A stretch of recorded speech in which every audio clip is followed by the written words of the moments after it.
Hello दोस्तों, कैसे हैं आप लोग। हमारी आज की कहानी का नाम है थकान। सुमन, आज संडे है, तुम कहो तो मूवी के टिकट बुक कर दूं। लंच भी बाहर ही करेंगे, वैसे भी बहुत समय हुआ बाहर निकलकर। संजय का भी फ़ोन आया था तो चारों साथ चलते हैं, क्या कहती हो। सुनील ने पूछा। ठहरो, एक बार सालू और अर्पित से पूछ लेती हूँ, उनका कोई प्लान तो नहीं है ना। वाह, जब बहू थी तो सास से पूछना पड़ता, और अब सास बन गई हो तो बहू से परमिशन लेनी पड़ती है। ऐसी बात नहीं है सुनील, बच्चों का कोई प्लान हुआ तो खामखा उनका मूड खराब हो जाएगा। बच्चे तो हर रविवार जाते हैं, एक संडे घर संभाल लेंगे तो कौन सा पहाड़ टूट जाएगा। समझने की कोशिश करो सुनील, बच्चे हमसे पूछ कर जाते हैं तो हमारा भी तो फर्ज बनता है ना। वैसे बच्चे हमें पूछ कर नहीं, बता कर जाते हैं। पूछना तो उन्होंने कब का छोड़ दिया। बड़े क्या हुए, जैसे खुद को समझदार समझने लग गए। अरे क्या फ़र्क पड़ता है, पूछे या बताएं। फ़र्क तो पड़ता है सुमन, पर तुम तो अपने बच्चों की ममता में अंधी हो। इतने में मोबाइल की घंटी बजी। ये लो, तुम्हारी लाडली बेटी का फ़ोन है, आज उसका भी संडे है। हेलो। हाँ रोमा बेटी, कैसी हो। ठीक हूँ माँ, आप कैसी हो। वैसे आज आपका कोई प्लान तो नहीं है ना। क्या हुआ बेटा, बताओ ना, तुम आ रही हो क्या। नहीं माँ, वो आज हमारा फुल डे आउटिंग का प्रोग्राम है।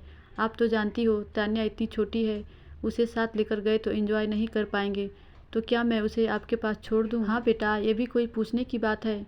ठीक है माँ, thank you, I love you माँ, आप हो तो मुझे क्या फ़िक्र है। सुनील को अंदाज़ा लग गया था कि माँ बेटी के बीच क्या बात हुई होगी। उसने सुमन की ओर देखा। इतने में अर्पित तैयार हो नीचे आया। कहाँ चले बेटा, सुनील ने पूछा। माँ, वो मेरे दोस्त की सालगिरह है तो आज उसने आउटिंग का प्रोग्राम बनाया है। मैं आपको रात को ही बता देना चाहता था, पर आप सो रही थी तो मैंने सोचा डिस्टर्ब ना करूं। वैसे शालिनी अभी तैयार होकर नीचे आती ही होगी। माँ, हम लव कुश को साथ नहीं ले जा रहे हैं, आप संभाल लेंगी ना। हम शाम तक लौट आएंगे। आपको तो कोई प्लान नहीं है ना। नहीं बेटा, तुम दोनों आराम से जाकर आओ, बच्चों की चिंता मत करो। Thank you mama, you are great.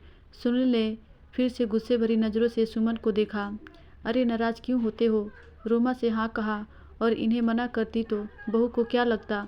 सुमन का तो पूरा दिन अपने पोते और नातिन के पीछे भागने में, कभी ये चाहिए कभी वो चाहिए, फरमाइश पूरी करने में बीत गया। लगभग ऐसा ही होता था उसका हर संडे। शाम हो गई, बच्चे आने ही वाले थे। आज सुनील ने ठान ली, बच्चों को सबक सिखाना ही होगा। जैसे ही उसने बालकनी से बहू बेटे और बेटी को लौटते देखा, वो शुरू हो गया। अरे कब से बच्चों के पीछे भाग रही हो, कभी ये दो कभी वो दो। तुम भी इंसान हो, तुम्हें भी थकावट होती है, बैठ जाओ थोड़ी देर। कभी हमारी ज़िंदगी में तो छुट्टी है ही नहीं। पहले घर की जिम्मेदारी, बच्चों की जिम्मेदारी, बच्चे बड़े हुए तो सोचा अब तो हमें भी छुट्टी मिलेगी, लेकिन नहीं, हम तो अब बूढ़े हो गए। हमारे लिए क्या संडे क्या मंडे। पहले बच्चों को संभाला, अब बच्चों को संभालो। सोचा अब एक दूसरे के साथ वक्त बिताएंगे, लेकिन नहीं, नाता नातिन पोते को संभालने में ही। तभी बीच में ही सुमन बोल पड़ी। चिल्ला क्यों रहे हो, बच्चे आ रहे होंगे, सुनेंगे तो उन्हें बुरा लगेगा, और वैसे भी घूमने फिरने की उम्र उनकी है, हमारी नहीं। सही बात है भाग्यवान, हम तो सिर्फ बच्चे बड़े करने के लिए ही हैं। सोचा बच्चे बड़े होंगे तो हमारी ख्वाहिशों को समझेंगे, पर उन्हें क्या फिक्र है। उन्हें लगता है संडे तो सिर्फ उनके लिए ही है। अर्पित, शालिनी और रोमा बाहर खड़े पापा की बातें सुन रहे थे। आज उन्हें अपनी गलती पर पछतावा भी हुआ और दुख भी। बेल बजी। बस करो, लगता है बच्चे आ गए हैं, कहते हुए सुमन ने दरवाज़ा खोला। तुम तीनों साथ। हाँ माँ, वो रास्ते में भैया भाभी मिल गए थे। वैसे भी तान्या यही थी और आपसे मिले भी बहुत दिन हो गए, तो रोहन ने कहा मिल आओ, तो मैं भाई के साथ आ गई। अच्छा बेटा, कैसा रहा आप लोगों का दिन। औसम माँ, पर आज हम तीनों अपने किए पर बहुत शर्मिंदा हैं। हमें माफ़ कर दो माँ, अपने स्वार्थ में अंधे होकर आपके बारे में सोचना ही भूल गए। कहते हुए तीनों बच्चे माँ के गले लग गए। माँ, हमें माफ़ कर दो। धन्यवाद दोस्तों, आशा करती हूँ ये छोटी सी कहानी आपको ज़रूर अच्छी लगी होगी।